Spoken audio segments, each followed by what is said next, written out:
Nagbigay na ng pahayag si Kong Alvi Benitez kung saan sinabi nitong ang pagkaladkad sa kaso ng asawa niya sa pangalan ni Ivana Alawi sa Bausi Complaint o Violence Against Women and Children Complaint ay labag daw sa Bausi Law Section Under 44.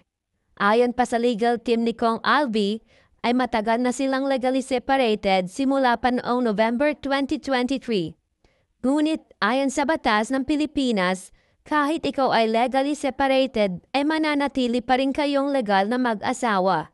Ibig sabihin lamang nito ay pwede na kayong tumira sa magkahiwalay na bahay o tirahan. Kaya naman, hinihinala ng kampo ni Kong Alvi na dahil nag-file daw ito ng annulment complaint noong 2024 upang putulin ang kanilang relasyon bilang legally married couple, ay nag-counter ang kanyang asawa ni si Dominic Nicky Lopez Benitez ng vowsy laban sa kanya at dito na nadamay si Ivana Alawi. Ano ang masasabi niyo rito?